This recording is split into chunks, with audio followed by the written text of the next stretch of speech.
Hey, good people, welcome back to the channel. Today I'm going to be giving you all my review on Married at First Sight, Season 16, Episode 3. Without further ado, let's go. So when the episode opened up, we are right where we left off with Arris's cousin trying her best to convince him to forget about the process and let's just leave right now. Obviously, we know that Arris doesn't do this, and as far as his cousin is concerned, I just want to know why she is so pressed about him getting married. Like, I find it to be a little odd. I didn't say anything last week, but then watching this episode today, it's just like, it has to be said. It's a little strange that she's more concerned about him getting married, more so in our faces than his own mother. And the crazy thing is he's an only child. So I would think that if anybody has any pause for concern, it would be his mother chiming in and saying something. You guys let me know what you feel about that. I also feel like at almost 40 years old, he is old enough to be able to make his own decisions and do what he thinks is best for him. And if he feels like he's ready to be married, then he should go ahead and get married. Point blank in the period.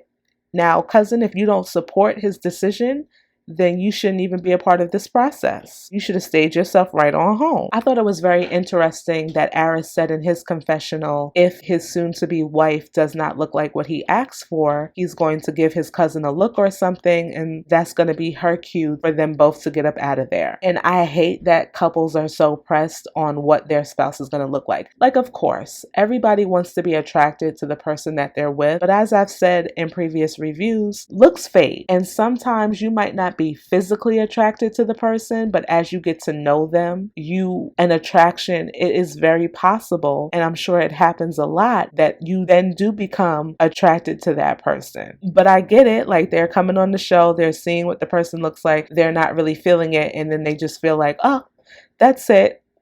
I got the wrong match. It's going to be an unhappy relationship, blah, blah, blah, blah, blah. Like, some people really just can't get past that. But I feel like for those people who can't, this is not the right show for you. Jasmine said that in previous relationships, she has been the one to give and did not receive anything on the other end. She knew she had to walk away from those things and that she is ready for whoever is at the end of the aisle. And that is the type of attitude that you need to have coming on to a show like this. I'm ready, let's go. I thought her dad was so sweet. He is a pastor and he said to her, God will provide a helpmeet for his daughter. That has been his prayer. Did y'all see how beautiful Jasmine's mom looked? She looked absolutely gorgeous. I'm like, girl, you almost outshining the bride. Beautiful. Now, when we first saw Arris's mom at the wedding, I was like, ooh, she got on a stank face. She a little upset about something. Some people just have that face. Like, I'm one of those people. I have what they call that resting, you know what face. So I get it, but I was a little concerned at first with his mama. When Jasmine walked down the aisle and Arris's head went down and he had this big smile on his face, I was like, oh, he's attracted to her instantly. I was so happy to see that. I truly was, because like I said, y'all know if he was not attracted to her, him and his cousin would have hightailed it on out of there. Jasmine's family describes her as a loving soul who leads with her heart and someone who will be a cheerleader for her spouse. They describe her as a beautiful woman, and Arris was like, yes.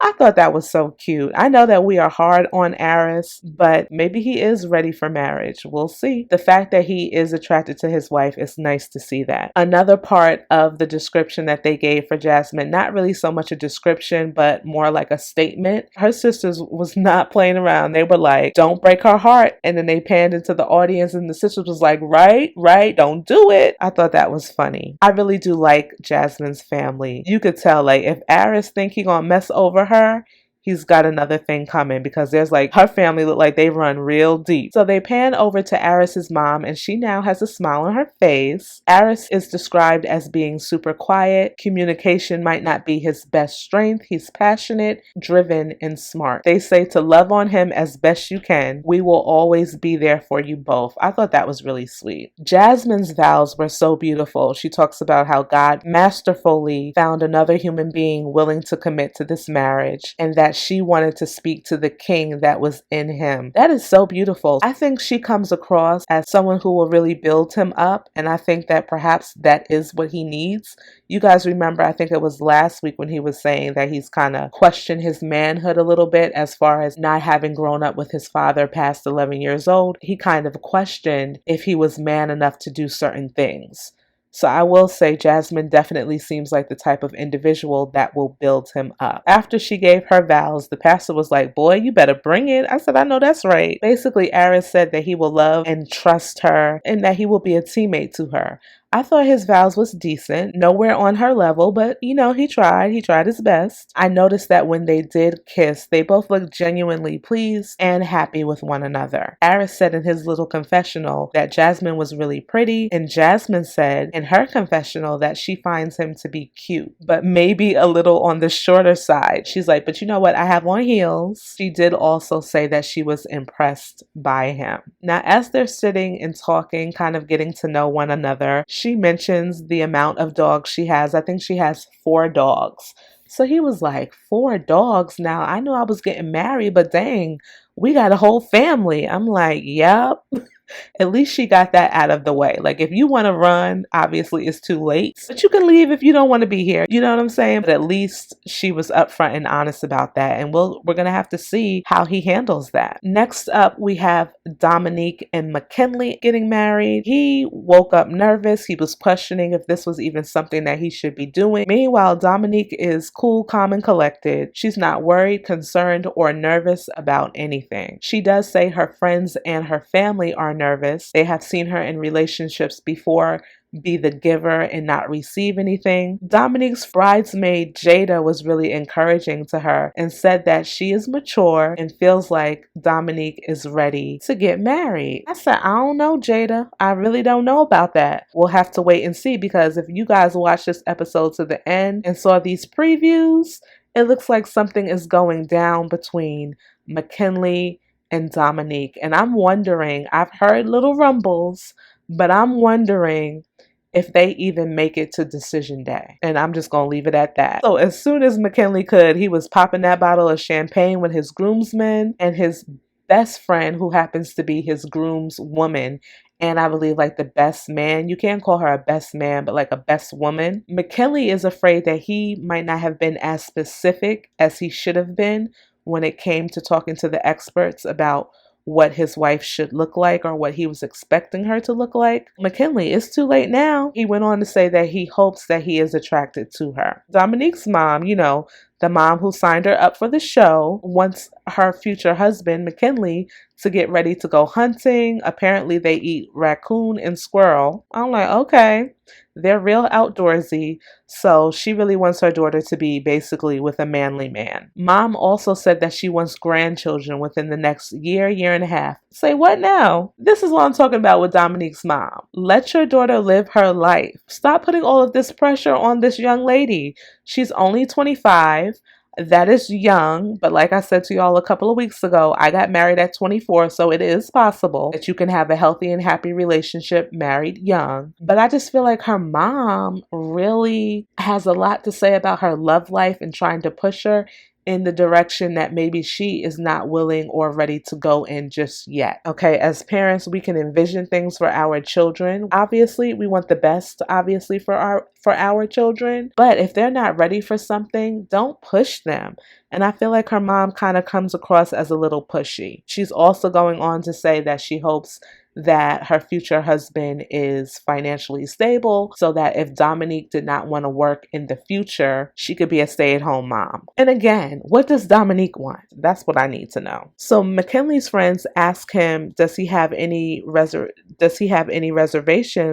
about not having roots in Nashville? And he's like, of course, yes, I do have reservations. He says that he told his mother he wanted to move to Nashville for love, so that's exactly what he did. As I stated earlier, Dominique is not nervous at all. She says that she's going into this process with a positive mindset. Mckinley was talking to his mother. She was saying that she would have preferred him to have a more traditional process where he is dating someone and gets to know them over the course of maybe like 3 years. before he decides to marry them. Don't we all? But clearly he had that type of relationship before, and his girlfriend turned around and got engaged to somebody else. So maybe this is just the right process for him. Right before the wedding, Dominique finally gets nervous. She starts crying along with her mom before she walks down the aisle. I'm not quite sure what she was crying for. I think that it just all hit her at once. Wow, I'm getting married. And yeah, she started to cry. So they got themselves together and they eventually walked down the aisle, both she and her mom. Seeing McKinley look at her and her look at him, I can't tell right off the bat if their first thoughts were they're attracted to each other. They're kind of hard to read, so I didn't know at that point in time what was what. Dominique, by her friends and family, is described as being a fierce woman, caring, and bubbly. On Mac's end, his friends describe him as someone who drives fast cars. Poor Dominique's mom was like, oh God. Girl, oh, she almost had a little heart palpitation on that one. He likes to stay home, watch movies, and eat snacks. He's ready to grow roots and start a family, and is also, which I found to be interesting, quite a bit sassy. I said, okay, sassy McKinley. When they exchanged rings, I felt like they just seemed so distant and separate. It just seemed very odd to me, Dominique and McKinley, and their wedding compared to all of the rest of the couples minus Kirsten and Shaquille. This couple, McKinley and Dominique, and Kirsten and Shaquille, they're giving me we not gonna last very long vibes. I'm just being honest. They've been giving me those vibes since I first seen them on my TV screen. So after they got married, McKinley does share in his little confessional that he is physically attracted to Dominique, so that's a good start. Meanwhile, Dominique can't even remember the man's name. I said, what, girl? She's saying all types of Mac and this and that, and everything she's saying is so close to his name, but that's not his name. How do you forget the man's name already? You just got married like 5 minutes ago. So when the two of them sit down and start talking, he reveals to her that he recently moved to Nashville. And I was looking at her and just kind of felt like, is she really paying attention to what he's saying? Because if you just moved to Nashville, what are you doing on the show? That's how I would be looking at it. So did you just come here to be on the show? Or did you come here to really live in Nashville and want to make a life here? That's the question I would have been asking. To me, she seems lost in the sauce. Like, girl, do you know what this man is saying to you right now? When she told him that she was 25, he seemed taken aback a little bit. So he asked her, which I was caught off guard by. He said, well, am I too old for you? And she's like, no, I asked for someone older. She also said that she feels like she's 38. What does that mean? Do you feel like you're 38 as far as physically how you feel? Or are you, again, talking about how mature you are? Because I'm about tired of hearing how mature this woman is. I have yet to see it, to be quite honest. So then here he go talking about he feels 25. Oh my God. Please, Lord. Get these people up off my screen. Anywho, now they kind of show a collage of all of the couples taking photos and stuff like that after their respective weddings. I felt like Nicole and Chris were so cute. They're my most promising couple. I'm just going to come out right now and say it. They are. She's all touchy with him. He looks like he's so pleased with her. I'm loving their chemistry right now. I feel really good about these two. Over at Clint and Gina's reception, they're discussing where they might be honeymooning at. They both feel like it will be the Bahamas. Clint likes that she is a traveler. Gina really surprised me by just going on and on and on about her business. Girl, how long did you spend at this table talking about your business? One thing that I can respect about Clint, and I know that he is getting dogged out online and probably will continue throughout the season. I saw those previews and sir, I really sir, that's all I can say. I hope it ain't so. But anywho, he says that he wants to get past all of the work stuff and really get to know who Gina is. I mean, I can understand where he's coming from, but I also feel like maybe she is just all about her work. And we know what her mother said before, she's going to have to make time for her marriage. So I'm hoping that she really is able to do so. Back over with Arris and Dominique, I think we find out that he's a vegetarian. Dominique is telling him about the dogs. Now she done added 9 more dogs to the story, and he is really freaking out over here. Initially, obviously, when he first saw her walking down the aisle, like he said, like we saw, he seems to be really physically attracted to her. But I think every time she mentions these dogs, that attraction just goes away. Do y'all feel the same way? Let me know. Over with Kirsten and Shaq, they both literally said the same thing about the food at the same time. They brought them this little salad dish and they were like, I ain't gonna eat that. They were so in sync during their reception to me. They're laughing together. She can't believe how aligned they are. I think things are starting to look a little bit up for them. But if I know how these things work out the way I think I do, it's not going to last very long. So let's just enjoy this little happy moment between the two of them. With Kirsten, she says that Shaq has now moved to 2 checks because he is both educated and family oriented. Come on with the 2 check marks. Shaq said in his confessional that he signed up to Married at First Sight to find someone like Kirsten. The experts did a great job by matching them together. The guests at their reception are hitting their glasses, which indicates that they want to see the bride and the groom kiss. They're kind of looking at each other, trying to ignore it, more so her than him. They definitely did not kiss, which I'm like, dang, that must be so awkward. Obviously, in her confessional, Kirsten says, he didn't ask her for a kiss. I don't know why she's harping on that. I think she's kind of using that as an excuse not to kiss him. If he didn't ask you for a kiss at the altar and he's not asking you for a kiss right now, 9 times out of 10 he doesn't know to ask. Therefore, he probably will not ask, which plays in her favor. In his confessional, he says he can tell that she's a virtuous woman, but he has picked up on the fact that there must be another reason as to why he doesn't want to kiss her. I'm glad Shaq is a smart man, okay? Because we don't need you spending the whole season trying to figure it out, sir. You know right here, right now, something is off. And in due time, I'm going to find out. To me, the vibe that I'm getting overall from these two is that they could be really good friends. I'm just not so sure that they can have a long-term relationship, specifically because of her not really being willing to let go of what her perception of her husband should be. Sometimes you just have to learn to work with what you got. This is what you asked for. You cannot expect the experts to be your savior. This is what they put together for you, girl. You're going to either be happy or you're not. And right now, she's clearly siding on, I'm not trying to be too happy with him. Over at Nicole and Chris's wedding, they are yapping it up, specifically Nicole. I'm like, by the end of the night, they're going to know all they need to know about each other.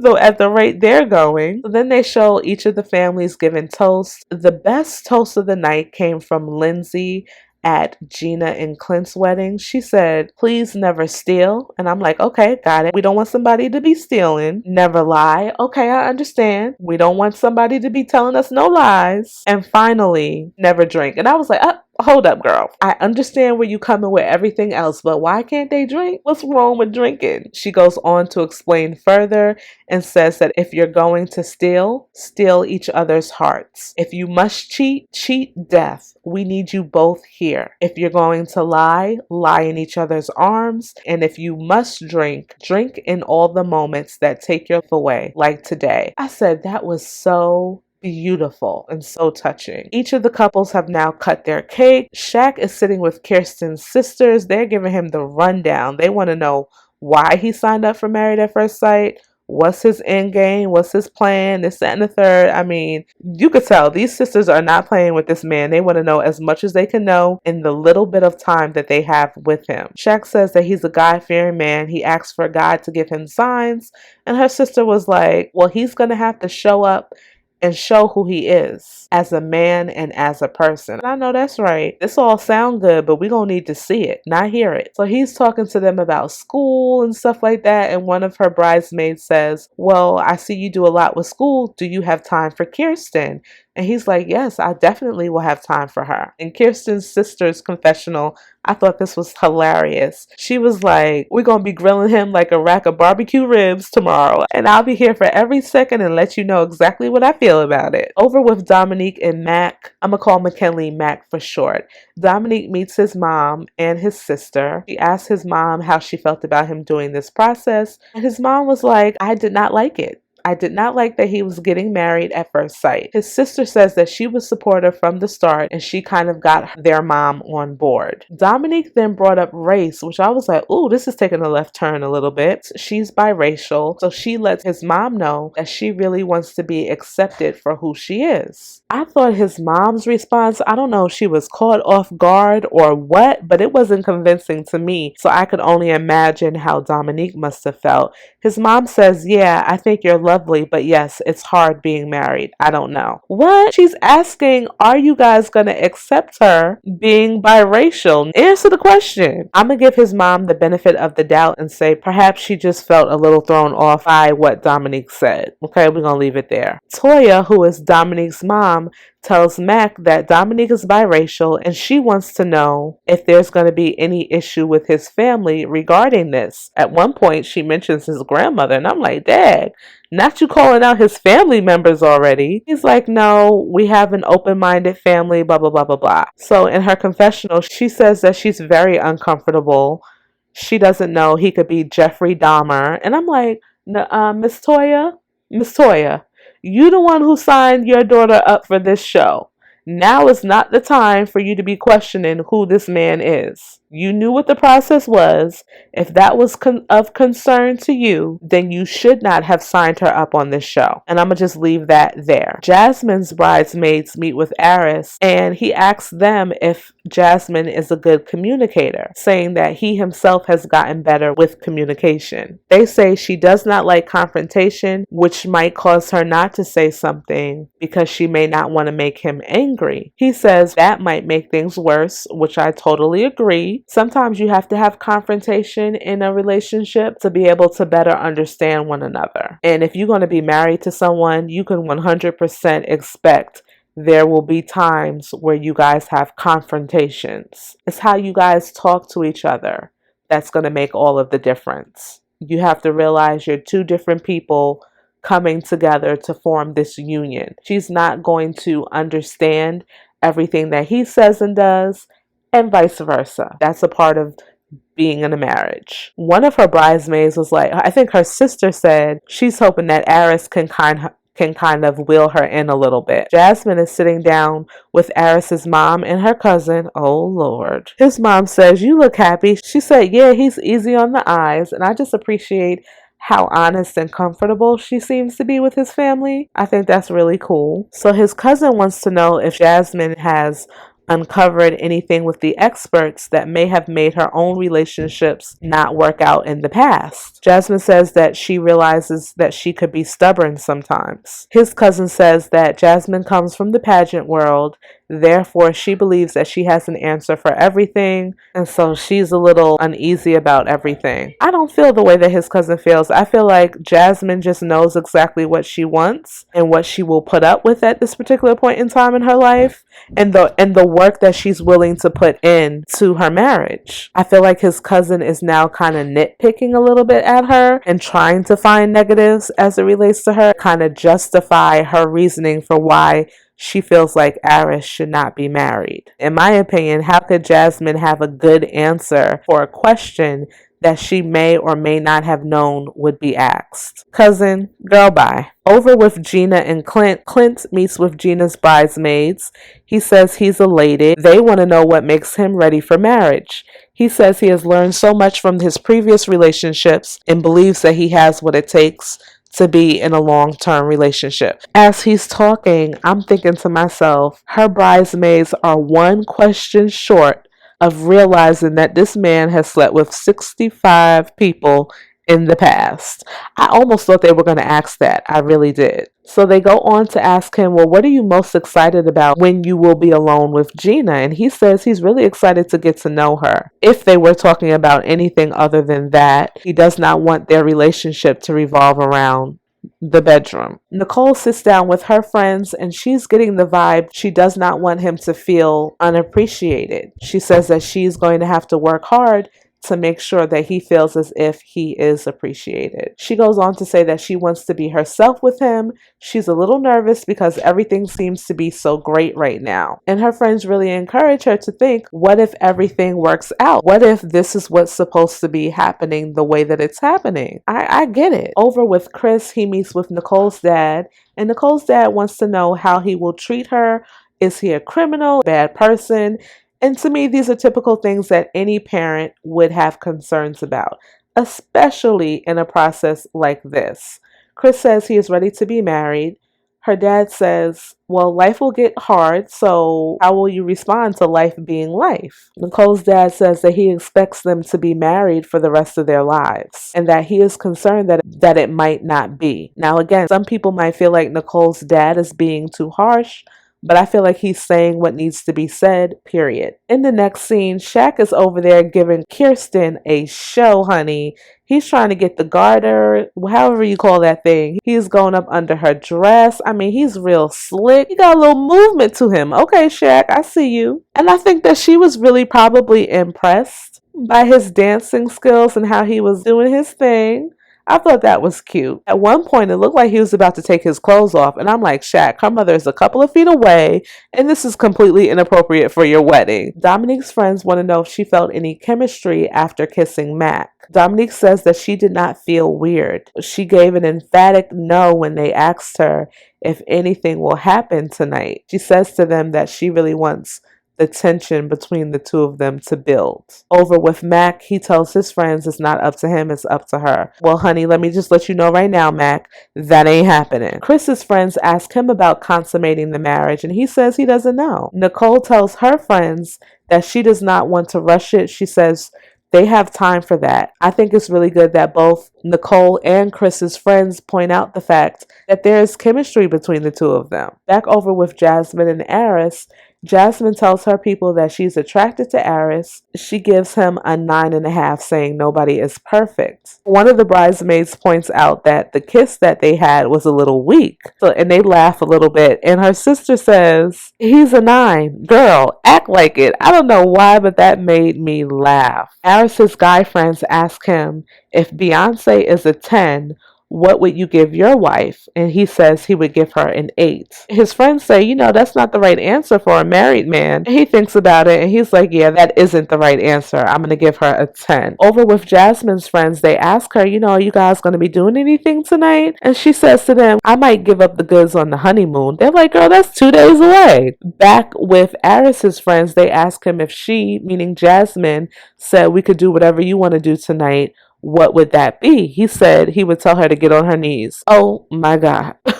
Oh my God. Just when you think you have a little hope in this man, he turns around and says something as dumb as this. I can't. This is not you in an uncommitted relationship, sir.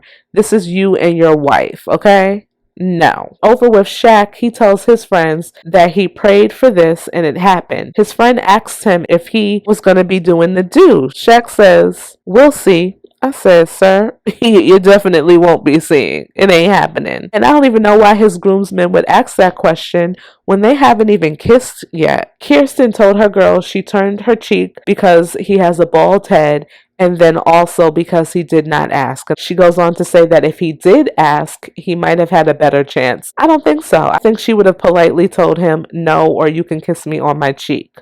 The guys then ask Shaq if he feels like he is in the friend zone with her. I thought that was really interesting. I mean, they haven't even been together for 24 hours. And already his friends are asking him this question. Because as far as I can see, Shaq, sir, you're going to be in the friend zone for the remainder of this marriage. Shaq says, well, relationships are supposed to start out as two people being friends.